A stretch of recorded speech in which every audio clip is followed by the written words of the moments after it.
Yes. I know this about you, but I don't think many people do. What is the first thing you do in the morning? The first thing I do in the morning is try and tiptoe out of my bedroom as quietly as possible, as to not wake my little angel Faith, my wife, or my 17-year-old lab retriever Max. And I will go into the spare bathroom that is commonly known as Luke's bathroom and have an ice cold shower. First thing I do every morning. And why? Yeah, why? Why the ice cold shower? Why I do an ice cold shower every morning? Whether it's winter or summer or whenever it is, I actually like cold showers. I find them invigorating, but the major change for me was that mental shift. If I get up and I do something that I do not want to do, I'm not a sadist, I do not want to be in a cold shower at the middle of winter in a cold house, but by standing there under the cold water tap and looking at this damn thing, and in my bathroom you've got to pull the lever. If I pull that lever, I know that all sorts of horrendous cold water is going to drizzle onto me, and it's 3 minutes of very difficult time for me. Once I've achieved that, I have done something I don't want to do in the day. I've woken up and I have accomplished something that I did not want to do.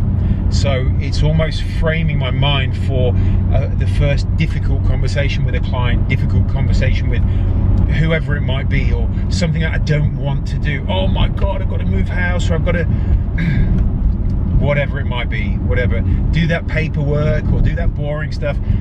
I've woken up and I've done something that I don't want to do, so I'm prepared. Everything else seems mentally easy. So that's why I have a cold shower every morning. And plus, it wakes you the hell up. Actually, this is my question to you, because I don't know this story. All right. You're from the UK, obviously. Very much. But you came to Australia playing AFL Aussie rules. Yes. What went on in the UK that made you start playing this game? Very interesting point in my life. I was 20 at the time. I was in my final year of university, and my younger brother Paul, who was 5 years younger than me, was an elite ice hockey player. He played for Great Britain and all that sort of all that. Now, one of the boys in his Nottingham side, stepfather, was Australian, Charlie Keelty, and he decided to keep the English guys fit in their ice hockey off season by creating the mighty Nottingham Scorpions AFL team, and put that in place. And my brother went to one training session. He gives me a call. I was at University of Manchester, and he said, "Luke, I finally found a sport that we can play together.